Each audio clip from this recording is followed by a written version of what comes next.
হাত ছেড়ে দেওয়া। হাদিস বুখারীর মাপের নয়, তবে হাদিস সহিহ না। ওই বুকে হাত বাঁধা মানে কিছু হুজুর বলতেই পারে যে হাত বুকে বাঁধা বা নিচে হাতের কোনোটাই হাদিস ওই মাপের সহিহ নয়, কেউ বলতে পারে। তাহলে ও কি করবে? যার কারণে সহিহ বলেই আগাতে হবে, আর না হলে জয়ীফ বলেই আগাতে হবে। বলতে হবে যে বুকের উপরে বাঁধাগুলোই জয়ীফ আর নিচের গুলোই সহিহ, আর না হলে বলতে হবে উপরের গুলোই সহিহ নিচের গুলোই জয়ীফ। আর না হলে মালিকি মত আল্লাহ আকবর বলে ছেড়ে দিতে হবে। ছেড়ে দেওয়ার কোনো হাদিস নেই। তা হাদিস জয়ীফ কাজে আমল করব কেন? এই তো যাক, তাহলে ইন্নি ওয়াজ্জাহাতু ওয়াজহিয়া যায় নামাজের কোনো দোয়া নেই, কোনো নিয়ত নেই। অজুর পরে দোয়া পড়ার পরে আল্লাহ আকবার বলার পূর্বে কোনো শব্দ নেই। আল্লাহ আকবার বলার পূর্বে বিসমিল্লাহ নেই। আল্লাহ আকবার এত পাওয়ারফুল শব্দ যে বিসমিল্লাহ তার আগে ঢুকতে পারবে না। এখানে বিসমিল্লাহ নেই। এখানে আল্লাহ আকবার একবারে সরাসরি ডাইরেক্ট। আল্লাহ আকবার বলে বুকে হাত বেঁধে সানা শেষ হয়ে গেলে আউযু বিল্লাহি মিনাশ শাইতানির রাজিম বিসমিল্লাহির রহমানির রহিম পূর্ণ। তারপরে সূরা ফাতিহা। সূরা ফাতিহা পড়তেই হবে এই জন্য যে পৃথিবীতে যারা হাদিস শাস্ত্রে বড় মানুষ, যাদের কলম আমরা সামনে রেখে চলছি পৃথিবীতে, তার সবচেয়ে বড় মানুষ হলেন ইমাম বুখারী।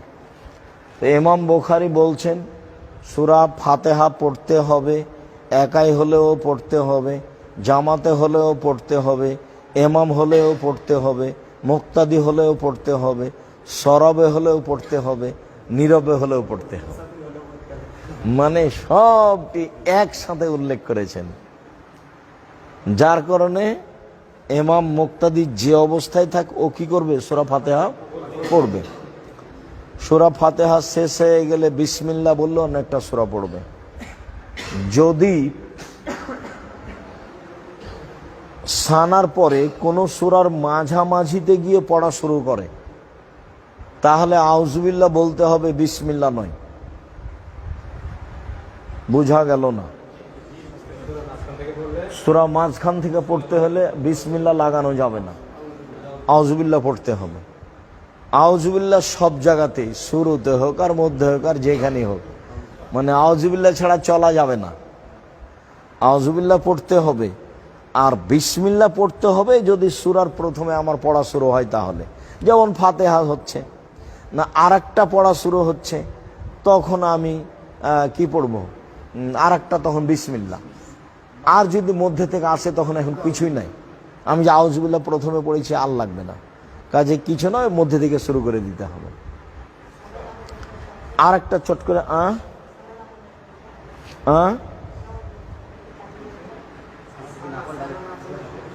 সানা না পড়লে সমস্যা আছে।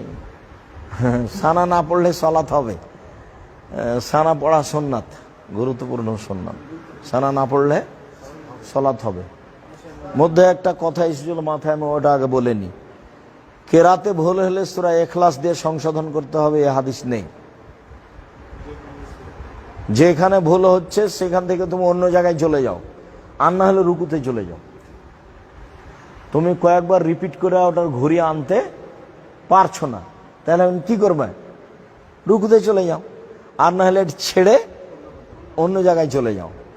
সূরা ইখলাস পড়ার যেগুলো হাদিস আছে সেগুলো কেরাতের শুরুতে ইখলাস পড়তে পারে, শেষে ইখলাস পড়তে পারে নিয়মিত। আমি সূরা ফাতিহা পড়লাম, তারপরে সূরা লাহাব পড়লাম, এখন লাহাবের পরে আবার ইখলাস পড়বো, সব রাকাতই পড়তে পারে। কথা বোঝা যায়নি? সূরা ফাতিহা পড়লাম, তারপরে আমি ইখলাস পড়লাম, সূরা ইখলাস পড়লাম, তারপরে লাহাব পড়লাম, নিয়মিত সারা জীবন। আমি আগে ইখলাস পড়বো, তারপরে অন্য সূরা, তারপর রুকুতে যাব। আর না হলে অন্য সূরা তারপরে ইখলাস, এটা পড়তে পারে, কিন্তু ভুল সংশোধন করতে হবে ইখলাস দিয়ে, এটা নয়। কথাটা স্পষ্ট হয়েছে তো? আচ্ছা, এবার আমরা কেরাত শেষ করেছি, আমরা রুকুতে যাব। হাত খুলে দিয়ে প্রথমবার যেভাবে যে পর্যন্ত উঠিয়েছিল সে পর্যন্ত উঠাতে হবে। হাত বেঁধে হাত উঠাও, হাত বাঁধো, তারপরে হাত উঠাও। হ্যাঁ, ওই তোমার আঙ্গুলটা ওরকম হয়ে থাকে, এই বেডি ছেলের মতন বাঁকা করে রাখছো না, সোজা সুন্দর করে রাখো, কাঁধের সামনে রাখো, মজবুত করে রাখো।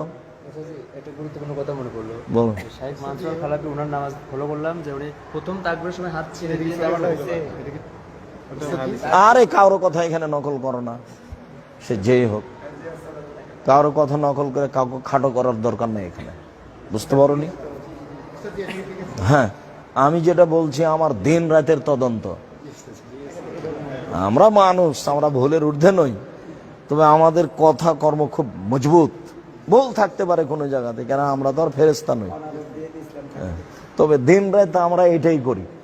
আচ্ছা, এবার ছেড়ে দিয়ে রুকুতে যেতে হবে। আমি রুকুতে যাওয়ার আগে কথা বলিনি, এমন ভাবে পিঠ সোজা করতে হবে, লম্বা হাঁটা যেন ওরা সোজা হয়ে থাকে, এরকম যেন না থাকে, এরকম যেন না হয়ে থাকে। আর কোমর থেকে সামনের ওজন হাতের উপরে থাকবে, হাতের আঙ্গুলগুলি খোলা খোলা থাকবে, মাথাটা এরকমও হবে না, মাথাটা এরকমও হবে না। আমি আগে দেখিয়ে দিই।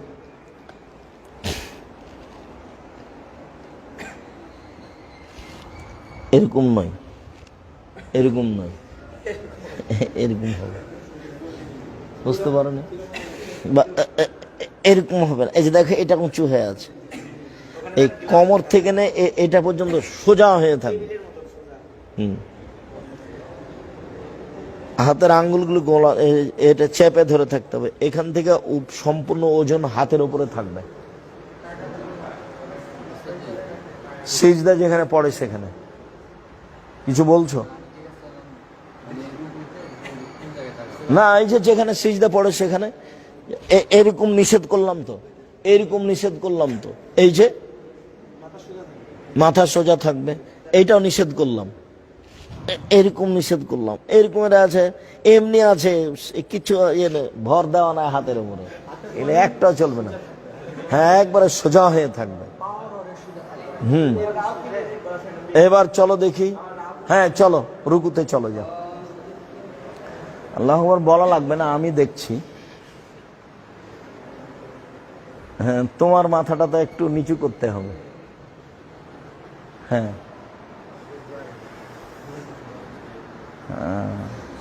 ঠিকই আছে, থামো, এভাবেই থাকো।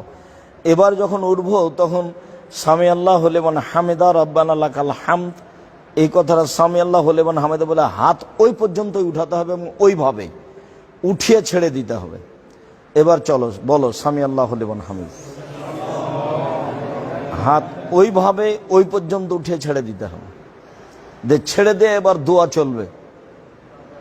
সামি আল্লাহু লিমান হামিদা হামদান কাসিরান তাইয়িবান মুবারাকান ফি, তারপর ওই বলো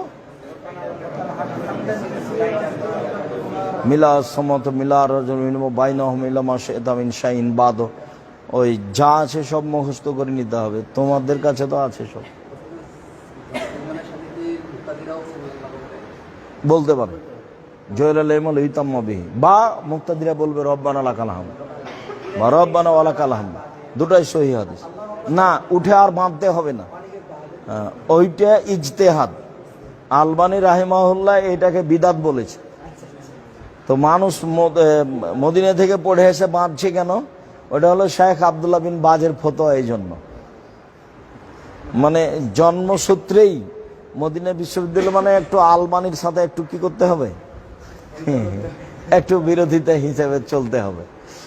তো আলবানিরাই বর্তমান যুগে হাদিস সবচেয়ে, আরবি সবচেয়ে ভালো বুঝেছেন। তারা পুনরায় হাত বাঁধাকে কি বলেছেন? বিদাত বলেছেন, একবারে কঠিনভাবে, বিদাতুন মুনকারা। কাজে এই পথে যেতে হবে না, হাত ছাড়াই থাকবে, দোয়া পড়ে। এইবার সিজদায় যাওয়ার পূর্বে কয়েকটা কথা। প্রথম কথা হলো এই যে, যেটা প্রথমেই ছিল, হাত জড়া থাকবে না, জামার হাত জড়া থাকবে না, খোলা থাকবে। মানে এইখানে সিজদাতে এসেছে যে আমাকে 7 হাড়ের উপরে সিজদা করতে বলা হয়েছে। 1, 2, মাথার চুল এবং হাতের কাপড়কে গুটাতে নিষেধ করা হয়েছে। তো মাথার চুল সাধারণত যদি বেনি গাঁথা থাকে, খোপা বাঁধা থাকে, তাহলে বেনি গাঁথা থাকতে পারে, খোপা বাঁধা থাকলে খুলে দিতে হবে মহিলাদের। কেননা চুলও সিজদায় যায়, কাপড়ও সিজদায় যায়, পাঞ্জাবিও সিজদায় যায়। টাকনোর নিচে আছে বলে নিচে ভাঁজ করা যাবে না। যদি প্যান্ট উপরে উঠায় তাহলে ভাঁজ কোথায় করতে হবে? উপরে। হ্যাঁ, কেন? ওটা তো সিজদায় যাচ্ছে, তুমি ওটা ভাঁজ করলে কেন? যদি ভাঁজ করা লাগে প্যান্ট উপরে তোলার জন্য, তাহলে কোথায় করতে হবে? কোমরে। কোমরে করতে হবে, নিচে নয়। আচ্ছা, তারপরের কথা হলো এই নাক কপাল দুটাই মাটিতে লেগে থাকবে। আগে নাক পরে কপাল এগুলো কথা নয়। যেই আগে যাক, নাক যাক আর কপাল যাক, মাটিতে দুটাই লেগে থাকবে। আচ্ছা, এরপরে হলো যে স্বাভাবিক সিজদার চেয়ে 8-10 আঙ্গুল আগিয়ে কপালটা রাখবে। কেন? এখনো পিঠটা লম্বা হতে হবে, হাতটা রুকুতে যেভাবে হাতটা সোজা ছিল, সিজদাতেও সেভাবে কি হতে হবে? হাতটা একবার সোজা হতে হবে। আর আঙ্গুলগুলি জমা হয়ে কানের পাশে থাকবে, কোনোই দুটা এভাবে উঠে থাকবে সম্ভবপর। একাই থাকলে তো পূর্ণ থাকবে, জামাতে থাকলে উঠার চেষ্টা করতে হবে, যেন বগলের নিচ দিয়ে ছাগলের বাচ্চা পার হয়ে যেতে পারে। পুরুষ নারী সবার একই ব্যাপার। তো যেহেতু মাঝহাবিরা অনেক হাদিসে বলে বানিয়ে নিয়েছে, কাজে তাদের কাছে একটা না একটা কৌশল আছে, হাদিসও আছে। এবার চলো সিজদায় যাই। হ্যাঁ, আগে হাত দাও, আগে হাত দিয়ে সিজদায় যাবে, আগে পা নয়। এটা একটা কথা থেকে গেছে যে আগে হাত না আগে পা, মানে হাঁটু না পা, আগে হাত যাবে, এটাই ঠিক। হাঁটু নয়। নাক কপাল একসাথে লেগে থাকবে। এই তুমি হাতখান ওখানে রেখেছো কেন? কানের পাশে রাখো। হাত পিছু সরে নিয়ে যাচ্ছ কেন? কানের পাশে রাখো না, হাত দুটা কানের পাশে রাখো। তুমি কথা বুঝো না নাকি? হাত দুটো আরো আগাও। ও তো বুঝলো না। হ্যাঁ, হাত দুটা কানের পাশাপাশি নিয়ে আসতে হবে, আর পা দুটা জমা ধরে থাকবে। আর বায়া হাকিওয়ালা বাপ বেঁধেছে, পা জমা ধরে থাকবে, দুই পায়ে গোড়ালি সহ দুই পায়ে একসাথে জমা ধরে থাকবে। এবার উঠো, বাম পায়ের পাতার উপরে বসো, বাম পায়ের পাতার উপরে বসো। দেখো, এ হলো বাম পায়ের পাতার উপরে বসো। আর ডান পায়ের গোড়ালিটা না, বৃদ্ধাঙ্গুলটা কি হবে? বাঁকা হয়ে থাকবে। সবাই ওভাবে বসেছ? দেখি।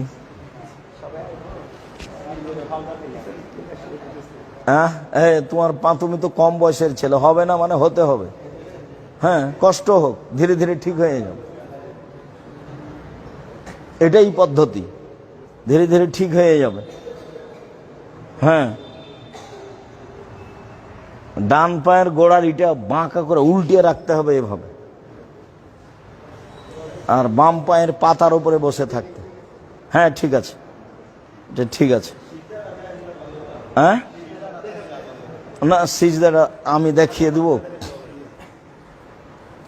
আগে হাত যাবে, যেভাবে সুবিধা হয়। এই যে নাক কপাল আগে পিছে কথা নয়, তখন তো বারবারই বললাম। মানে নাক কপাল মাটিতে লেগে থাকবে দুটাই। কি বলতে গেলে ওটা সমস্যা নেই, যাবে হাত আগে রাখবে। এখন একবারের জায়গাতে 5 বার হোক না কেন, কিন্তু হাত দুটো যে কানের পাশে দাঁড়াবে। এই যে, তাহলে এটা সহজ হবে, বা এটা সহজ হবে। কানের পাশে থাকবে। ওই যে ওই ছেলেটা, কাকে যেন বারবার বলছিলাম, তুমি হাতখানা আগে নিয়ে যাও না কেন? সবসময় এভাবে থাকছো কেন? এভাবে থাকছো কেন? হ্যাঁ, যতটুকু সম্ভব। না না, অত লম্বা না।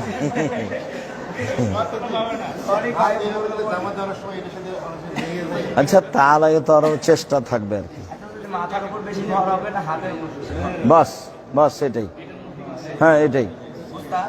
আর কানের পাশাপাশি থাকবে হাত দুটো, মাথার উপর বেশি ভর হবে না হাতের ওখানে সমন্বয় করা হবে। আমার এক ভাই বলছে মাথার উপর বেশি আরে না, ওখানে কোনো ভরের কথাই নেই। ও যেটা বলছে যে সিজদায় হাতের উপরে থাকবে এ ওজনটা না কপালের উপরে থাকবে ওজনটা, এখানে আল্লাহ রাসূল কিছু বলেননি, কথা বুঝেনি। কিন্তু হাঁটুটাকে ধরে রাখার সময় মজবুত করে ধরে রাখতে হবে, এ কথা বলা হয়েছে রুকুতে। হ্যাঁ রুকুতে, এটা স্বাভাবিক। আচ্ছা, আমরা এক সিজদা করে উঠলাম, তখন এইভাবে বসলাম। এবার আর এক সিজদা করে উঠে আমি আত্তাহিয়াত পড়বো, তখনও আমি এইভাবেই বসবো। আত্তাহিয়াত পড়বো তখন আমি এইভাবে বসবো, কিন্তু হাতের অবস্থা হবে এই, আগে দুইটা জমা করতে হবে, এই দুইটা। তারপরে তৃতীয় আঙ্গুলের নখের উপরে বৃদ্ধাঙ্গুলের পেটটা রাখতে হবে। তারপরে অবিরাম নড়বে, এটা হলো আঘাত করা শয়তানকে। উঠিয়ে থেকে যেতে হবে, এটা ঠিক নয়। ইল্লাল্লাহর সমতে একবার উঠাতে হবে, এর কোনো ভুয়া হাদিসও নেই। এটা মাঝাবে চলছে, সেজন্য চলছে। যেহেতু ভারত, বাংলাদেশ, পাকিস্তানের শতকরা 95 জন মানুষই মাঝাবি, কাজে মাঝাবটাই ধর্ম হয়ে আছে। ওটার চেয়ে অবিরাম নড়বে, এইটাই ঠিক। মানে আলবানী রাহিমাহুল্লাহ যত হাদিস পেশ করেছেন সব নড়ানোর গুলো একসাথে পেশ করেছেন একই রকম করে। তা যে যাই বলুক নড়াবে, আমাদের সিদ্ধান্ত এটাই।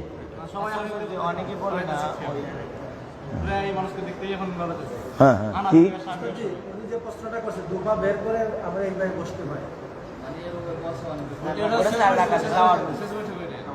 থামো, ওটাতে যায়নি তো এখনো।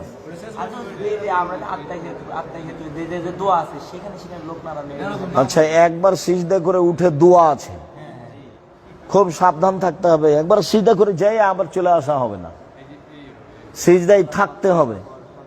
সুবহান রাব্বিয়াল আলা, সুবহান রাব্বিয়াল আলা 8 বার 10 বার বলার চেষ্টা করতে হবে। যায় আসলে ওটা সালাত কবুল হবে না। হ্যাঁ, আচ্ছা। তারপরে দুই সিজদার মাঝের দোয়া পড়ার পরে স্বাভাবিক গতিতে আবার যেতে হবে। আবার যাওয়ার পরে এইবার উঠে যাওয়াটা আমি মুখে বলি না, লম্বার দরকার নাই, সরাসরি উঠে যেতে হবে না। আল্লাহ সদরে উঠতে হবে না সরাসরি, দ্বিতীয় সিজদা থেকে উঠতে হবে, দিয়ে বসতে হবে, তারপরে উঠতে হবে। এর নাম জালসা ইস্তেরাহাত। কি বুঝলে বলো তো? দ্বিতীয় সিজদা থেকে উঠে বসতে হবে, বসে উঠতে হবে। একবারে সরাসরি ডাইরেক্ট উঠে গেলে ওটা মাঝাবে উঠা হলো।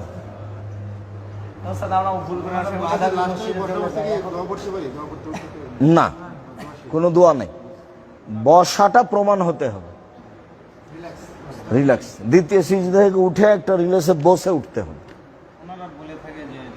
আরে না, কারো কথা বলতে হবে। তো আচ্ছা, এখন আমরা দ্বিতীয় রেখাত হলো, তৃতীয় রেখাত এবার একটা কথা বলে নি, তারপরে চলে যাব। আমরা এখন বিভিন্ন আলেম ওলামার মুখে শুনছি যে নিতম্বের উপরে বসতে হবে এইভাবে, বাম পা বের করে দিয়ে নিতম্ব মাটির উপরে দিয়ে ডান পায়ের বৃদ্ধাঙ্গুল কেবলামুখী করে বসতে হবে। ওই সলাতে, যে সলাতে দুবার আত্তাহিয়াত আছে, এই কথা অনেকে বলতে চাচ্ছেন। এটাই বলেছেন আলবানী রাহিমাহুল্লাহ, আর এটাই বলেছেন তোমার আহমদ ইবনে হাম্বল রাহিমাহুল্লাহ, যার নাম তাওয়ারুক বস। কিন্তু আবু দাউদ তিরমিজিতে এসেছে, যেটা আমরা করে আসছি, সেটা পরিস্থিতিতে মুনাসিব হয়। সেটা হলো প্রত্যেক যেখানে সালাম আছে সেখানে এইভাবে বসা। ওটা তিরমিজির হাদিস, আবু দাউদের হাদিস। যেখানে সালাম আছে সেখানে এইভাবে বসা। কেন? সালামে একটু লম্বা সময় থাকা লাগে। হ্যাঁ, সহিহ হাদিস। আরে সালাম 4 রেখাতে আছে, তা হলো জোহর, আসর, এশা।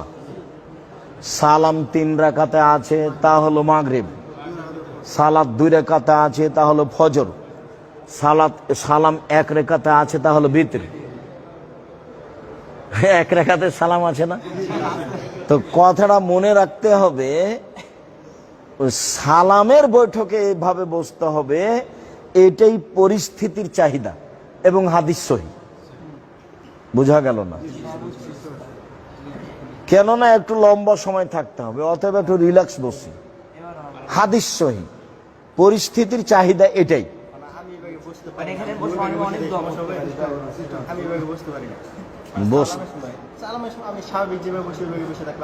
কেন থাকবে? বসতে হবে তো। হাত পা ভাঙা আছে নাকি? হাত পা ভাঙা থাকলে সেটা ভিন্ন কথা। হ্যাঁ, হবে, কষ্ট করতে হবে, এটাই তো পদ্ধতি, কষ্ট করলে হয়ে যাবে। আচ্ছা, এইবার আত্মায়াত পড়তে হবে খেয়াল করে, তারপর সালামের বৈঠকে নিতম্বের উপরে বসতে হবে। সবাই নিতম্বের উপরে বসে, এখন একটু জায়গা নিয়ে হিসাব করে বসো, নিতম্বের উপরে বসো। হ্যাঁ, নিতম্বের উপরে বসা মানে এই যে আমি যে এই যে বের করে দিলাম, হ্যাঁ এই যে না, ওই যে বৃদ্ধাঙ্গুলে কেবলামুখী থাকতে হবে।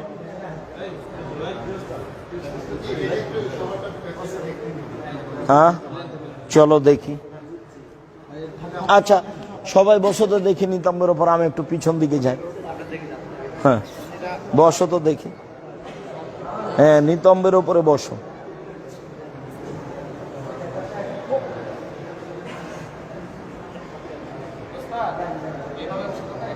না, ওটা তো বারবার বলছি, বৃদ্ধাঙ্গুল, হ্যাঁ কেবলামুখী করো, এইটা। কষ্ট হোক খানিক, ঠেলা পাও খানিক। হ্যাঁ,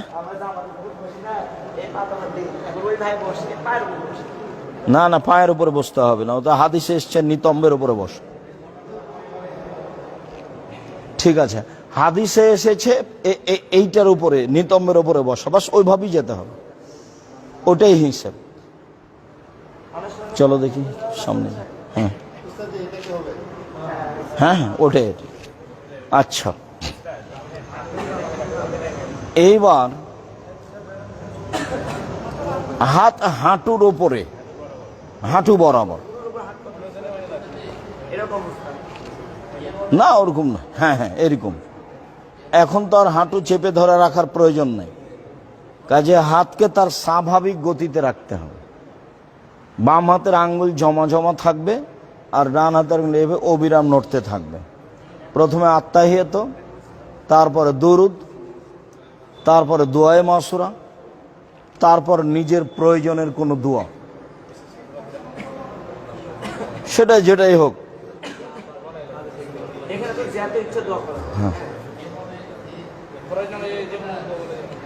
আচ্ছা, এইবার আর একটা কথা থেকে গেল, আত্তাহিয়াতের সময়তে চক্ষুটা ওই আঙ্গুল থেকে নিয়ে সিজদা পর্যন্ত থাকবে।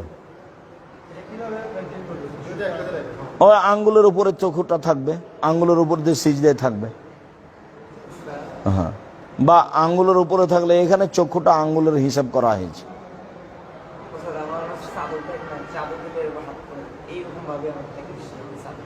আর চাদরের সময় একটু ঢাকা পড়লে তাতে কি আছে, চাদরের উপরে গতিটা থাকবে, আঙ্গুল হয়ে সিজদা পর্যন্ত।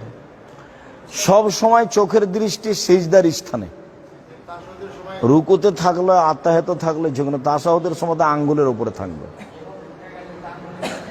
তাশাহুদের সময় আঙ্গুলের উপরে থাকবে। হ্যাঁ, ঠিক আছে।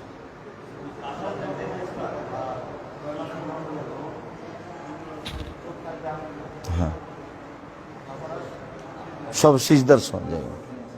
আচ্ছা, আর একটু কথা বলে নি, যে ওই যে বলা হয় সূত্রা দিতে হবে, আনুমানিক মানুষের 4 হাতের 4.5 হাত 5 হাতের বাহির দিয়ে যদি মানুষ চলে যায়, তাহলে তোমার কোনো সমস্যা নেই। যে পর্যন্ত সিজদা দাও এবং তার অর্ধ হাত পর্যন্ত এর ভিতর দিয়ে গেলে সে অপরাধী, বা তুমি তাকে ঠেকাবা। যা রাখবে রাখবে, ওগুলো সব দৃষ্টিকটু হয়, বারবারতে চোখ পড়ে। কাপড় চোপড় কিছু রাখতে হবে, না থাকলে রাখবে। আচ্ছা, এরপরে সালামের প্রয়োজনীয় যেগুলো জিকির তাসবিহ তাহলিল আছে এগুলো সব ধারাবাহিকভাবে মুখস্থ করে নিতে হবে। তো মোটামুটি সলাতের পদ্ধতি এইটা। আল্লাহ আমাদেরকে এইভাবে সলাত আদায় করার তৌফিক দান করুক, আল্লাহুম্মা আমিন। পরে আমি কথা বলছি। সালাম ফিরার সময়তে ডান দিকে সালাম এইখানে দেখতে হবে, এটা নয়। ডানে ফেরেশতা আছেন এবং মুমিন আছে, তাই পুরো কাঁধটা ঘুরতে হবে ডান দিকে। তুমি তো পিছন দিকে চলে গেলে, দেখো তো আমার কি পিছন দিকে যাওয়া হয়েছে? এরকম করলে পিছন দিকে হয়ে গেল, মানে পিছন নয়, ডানে ফেরেশতা আছে এবং মুসল্লি আছে, বামে ফেরেশতা আছে এবং মুসল্লি আছে, এদেরকে লক্ষ্য করে সালাম হয়, আসসালামু আলাইকুম, আসসালাম। এটা নয়, এটা নয়। পিছনে তো আর ফেরেশতাকে হিসাব করা হয়নি, পিছনে মুসল্লিকে হিসাব করা হয়নি। আচ্ছা, এবার কথা আমি শুনছি। হ্যাঁ, আচ্ছা, এবার চলে আসো সামনে।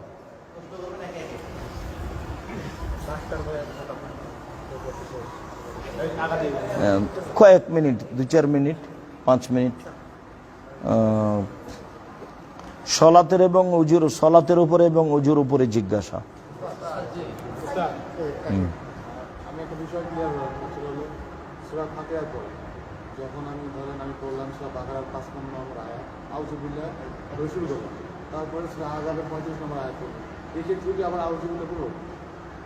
এখন আর আউযুবিল্লাহ লাগবে না, এখন আর বিসমিল্লাহও লাগবে না। আর যদি সূরা কাহাফের শুরুতে শুরু করি তখন বিসমিল্লাহ লাগবে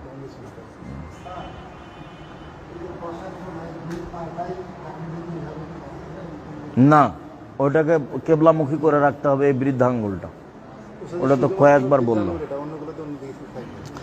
ওগুলো তো নাগালের বাইরে থাকছে, ও তো আর ও তো হাতে পাবে না, ও তো মানে ও তো বৃদ্ধাঙ্গুলই যথেষ্ট। আমরা সিজদার অবস্থায় কি তাকে রাখবো না চোখ বুজে থাকবো? সবসময় চোখ খোলা থাকবে। সালাম ফিরানোর বৈঠকে এবং তাশাহুদের বৈঠকে ওই বৈঠকে কি আঙ্গুল নাড়াবো? সবসময় সালাম পর্যন্ত, তাশাহুর বৈঠকে এবং সালামের বৈঠকে সর্বদা।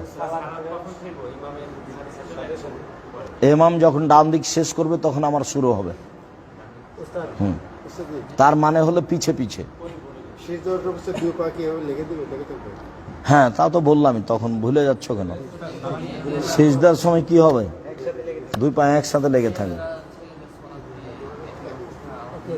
মেয়েদের এবং ছেলেদের সলাতের মধ্যে কোনো পার্থক্য নাই, একবারে সরিষা সমপরিমাণ পার্থক্য নাই। তবে এতটুক যে মহিলাদের ইমাম কাতারে দাঁড়াবে, আগে যেতে পারবে না। সলাতের নিয়মে কোনো নাই, পার্থক্য নেই। আর একটা হলো এই যে মহিলাদের ইমামের ভুল হলে মহিলারা হাতের উপরে আঘাত করে ভুলটা সংশোধন করবে, মুখে বলতে পারবে না সুবহানাল্লাহ। এই হলো 2টা তফাৎ। আর কেউ যদি বলে যে টাকনোর নিচে কাপড় রাখতে হবে মহিলাদেরকে, তো এটা প্রশ্নের উত্তর হলো না, প্রশ্নও নয়, কেননা টাকনোর নিচে কাপড় ওদেরকে সব সময়ই রাখতে হবে। তাহলে হ্যাঁ, তাহলে মহিলাদের এবং পুরুষের সলাতের মধ্যে পার্থক্য বলতে হবে কয়টা? 2টা। একটা ইমাম আর একটা ইমামের সাথে সংশোধনে হাততালি, উল্টা ইমামের সাথে জড়িত। মহিলারা ফরজ সালাতে একামাত দিয়ে পড়বে। একামাত হলো জিকির এবং গুরুত্বপূর্ণ জিকির, সবাই করবে। মহিলারা মহিলাদের জামাতে ইমামতি করতে পারবে? মহিলারা মহিলাদের জামাতে ইমামতি করতে পারবে, ঈদের সলাতের ইমামতি করতে পারবে না, আর জুমার পাবে না। নামাজ হবে, নেকি কম হবে। এখনই তো বললাম, ইমামের একটা শেষ হলে আমার শুরু হবে।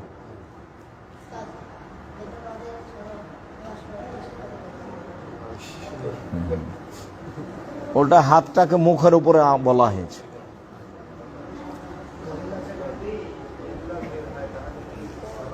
সলাত হবে, নেকি কম হবে। আর কোনো কথা?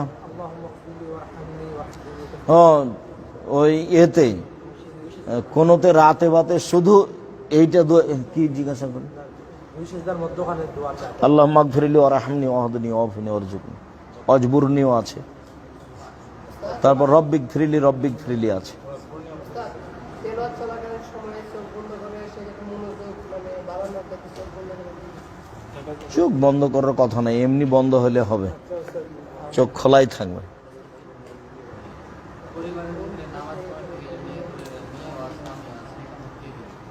পুরুষে দিবে, স্বামী স্ত্রী সালাত আদায় করছে, স্বামী একামাত দেবে, স্ত্রী দিতে পারবে না। আগে পিছে একটু না, এগুলো সম্পূর্ণ একটু আগে পিছে হতো হানাফিদের কাজ এটাই। ওরা ওদের সাথে ইমামের সাথে একটু ইমামকে আগে রেখেছে, দেখনি কোনো সময় চোখে পড়েনি। বিয়ের পরে কি সালাত আদায় করে ওক্ষেত্রে তো বিয়ে পাঠা দেবে বিয়ের হ্যাঁ, মুখামুখি এসে পিছাপিছি সরাসরি।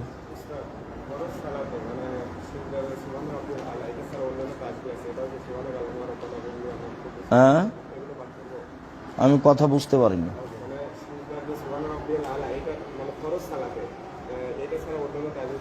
কত দোয়া আছে, সব সিরিয়াল দোয়ার বইয়ে দেওয়া আছে।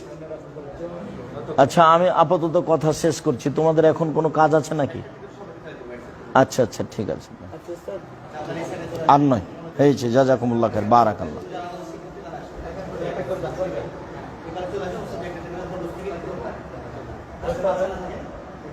আমি আসবো ওখানে না, আমার এখান থেকে নিবে? আচ্ছা আচ্ছা, থামো থামো একটু, কি কি দিচ্ছ? ও,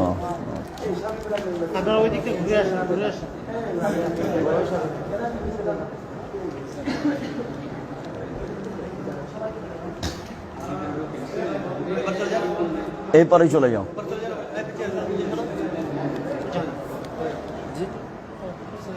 হ্যাঁ, তুমি গেঞ্জি গায়ে দিয়ে এসছো কেন এখানে? তোমার পাঞ্জাবি নাই?